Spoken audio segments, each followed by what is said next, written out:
महादेव। जय माता मनसा रानी नमः, जय माँ मातंगे नमः। प्रेम से बोलिए हरे हरे महादेव। जी हमारे प्रवचन मार्ग कथा सुनने वाले सभी मित्र भाइयों माता बहनों को कहने बड़ा नमस्कार। और आज हम आप सभी के बीच मेरे भक्तों कर्म कथा लेकर उपस्थित हुए हैं। तो चलिए देर न करते हुए कथा की ओर चलते हैं। तो हमारे परिवार क्यों कष्ट में रहते हैं और क्यों बड़े बड़े बीमारी का शिकार होते हैं।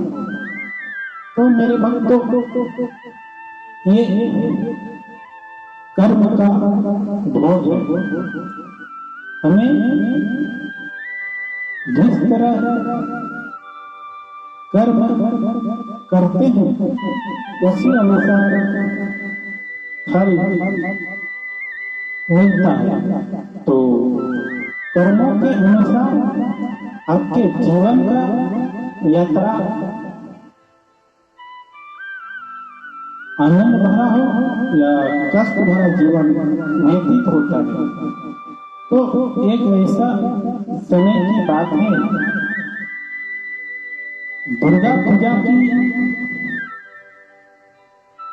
समय थी और नवमी के दिन बकरे की बलि दी जाती है। तो बलि देने वाले बकरे से आवाज लगाते हैं कि अगले जन्म में हम भी बकरे को बलि दिए थे। और ये आवाज जो तलवार लेके खड़े थे पुजारी, उसी को सुनाई पड़ा। बकरे सिर्फ मनुष्य की आवाज में बकरे बातें कर रहे थे। तो बकरा हंस हंस के बोल रहे थे और पुजारी भी सुन गए कि किधर से आवाज आ रही। तो पुजारी जी ने कहा इसी का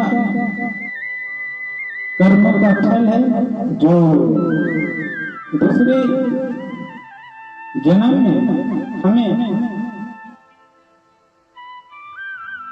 कर्म के अनुसार बकरे का जन्म लेकर बलि आपसे लेनी पड़ रही है। और जिस तरह हम मनुष्य जन्म थे और आप बकरे के जन्म थे और आप हमें बलि दिए थे, उन्हीं अनुसार आप हमें बलि दे रहे। तो वही कर्म का फल है मेरे भक्तों। और जिस तरह आप कर्म करोगे उसी अनुसार आप फल भोगोगे। आप सभी काफी अधिक रोड एक्सीडेंट, बड़े बड़े बीमारियों का ऑपरेशन होना, ये क्यों होता है? किसी जीव जंतु को आप काटना, बलि देना, यानी आजकल हर परिवार में आम बातें हो गई हैं।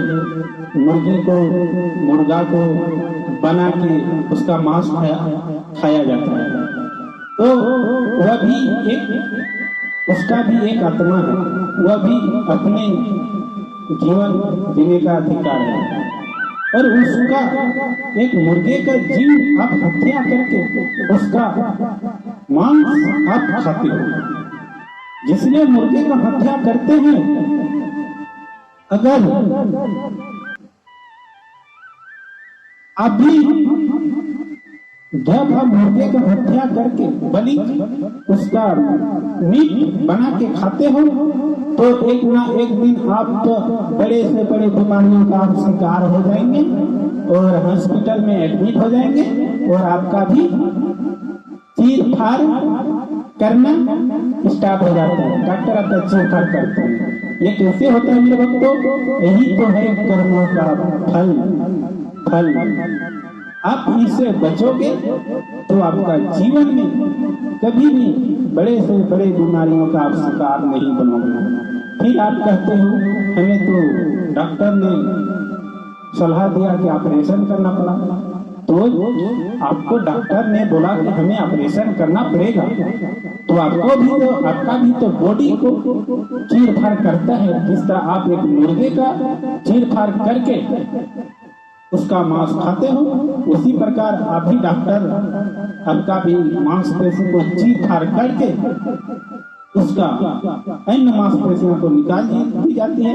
अगर आप जीवन में कुछ अच्छे कर्म करते हो तो आपका जीवन शेष बचता है, अन्यथा आपका जीवन वहीं पे शेष हो जाता है।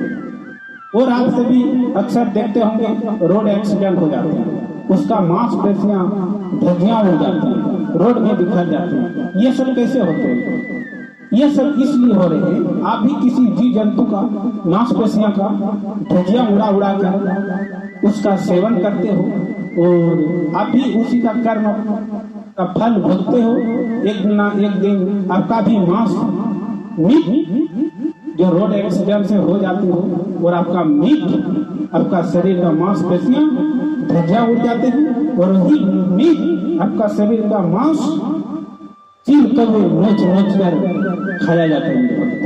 तो आप भी किसी का मीट मांसपेशियां जीव हत्या कर मांस खाते हो तो आपका भी शरीर का मांस खाने वाला तैयार है मेरे भक्तों। इसलिए आप सभी सचेत रहें और अपने जीवन में कर्म भोग से बचना है तो आप किसी का जीव हत्या ना करें।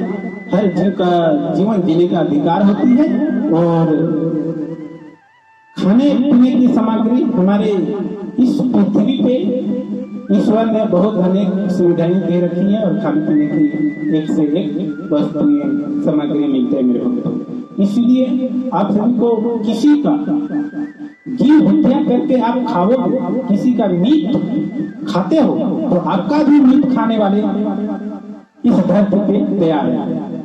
आपके जीवन में जीते जी आपका जीवन शेष रहते ही आपका कर्म का फल मिलना तय है मेरे भक्तों। इसमें आपका कर्म का फल भोगना तय है और कर्म आप जिस तरह करोगे उसी अनुसार आपका जीवन व्यतीत होगा। आप गलत कर्म करोगे तो गलत तरीके से आपका जीवन व्यतीत होगा, फिर आप कष्ट में पड़ोगे, फिर आप कहोगे कि हमें बहुत कष्ट है, लेकिन आप ये नहीं जानते हो कष्ट हमें किस कारण आ रहे हैं, ये आपको पता नहीं है। और ये जानकारी देने के लिए एक पूर्ण गुरु की आवश्यकता होती है। और ये अगर आप गलत कर्म करते हो, अगर आप कर्म का भोग काटनी हो तो एक आपको पूर्ण गुरु की आवश्यकता होगी। अगर आप बिना पूर्ण गुरु की सलाह लिए आपका कर्म भोग कटने वाला नहीं है। और ये आपका कर्म भोग मेरे भक्तों आपके परिवार में अगर आपके ऊपर है, आपके बच्चे का होगा।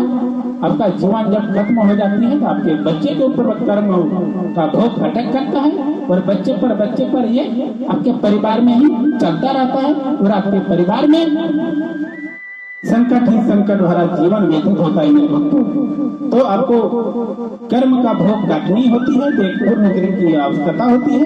बिना पूर्ण गुरु की बिना अज्ञान लिए और उसका मार्गदर्शन लिए आपका कर्म का भोग कटने वाले नहीं है और आपका परिवार में कुशल मंगल जीवन व्यतीत होने वाले नहीं है। तो आपका भी परिवार कष्ट भरा जीवन आपके परिवार में चल रहा हो तो आप कर्मों का फल भोग रहे हैं। अगर गलत कर्म अधिक कर्म का फल गलत तरीके से आप कर रहे हैं तो आप पूर्ण गुरु की पास जाइए और अपना कर्म भोग मुक्ति एक पूर्ण गुरु दी जाती है और कर्म का भोग जो आपका काट दी जाती है और आपको आपका मार्गदर्शन एक ईश्वर के संपर्क में दी जाती है। तो आपको आज की कथा में मेरे भक्तों समझ में आ गए होंगे कि कर्म का भोग क्या होता है। कर्म जिस तरह आप कर्म करोगे उसी अनुसार आपके जीवन में घटित घटना होती है। फिर आप कहोगे कि हमें ईश्वर ने हमें भगवान ने बहुत सारे कष्ट देते हैं, हमारे ही जीवन में कष्ट फिरा हुआ होता है। लेकिन आप ये समझ में नहीं आता है मेरे भक्तों कि आप अभी अपने शरीर में खुद से परेशानी कष्ट अपने सर पे लेकर घूमते हो। अगर आप गलत लाइन पे हैं, गलत कर्म करते हो तो आप एक पूर्ण गुरु के पास जाइए। आपका कर्म कटौती की जाती है और आपको एक अच्छे मार्गदर्शन दी जाती है और ईश्वर के संपर्क में जोड़ दिया जाता है। तो आज की कथा में आप सभी माता बहन भक्त गुरु को समझ में आ गए होंगे कि कर्म भोग क्या है। इसी तरह हम प्रवचन मार्ग में इसी कथा लेकर डेली आप सभी के बीच उपस्थित रहेंगे मेरे भक्तों। तो जो भी हमारे प्रोग्राम को अभी तक सब्सक्राइब नहीं किए तो हमारे प्रोग्राम को सब्सक्राइब कर दे और घंटी वाले बटन पर प्रेस कर दे ताकि आपको डेली प्रवचन मार्ग में इसी कथा सुनने का अवसर मिलेगा और इसी कथा सुनकर अपना जीवन में अपने परिवार के जीवन आपका परिवार कुशल मंगल व्यतीत होगा मेरे भक्तों। आप इसी कथा सुनकर भी आप सभी को जो तंत्र क्रिया से कर्म भोग से पीड़ित है कर्म भोग करते हैं और तंत्र क्रिया से मुक्ति मिलती है। तो आज की कथा में इजाजत दीजिए। ओम नमः शिवाय, हर हर महादेव, जय माता मनसा रानी, जय माता प्रेम से बोलिए हर हर महादेव।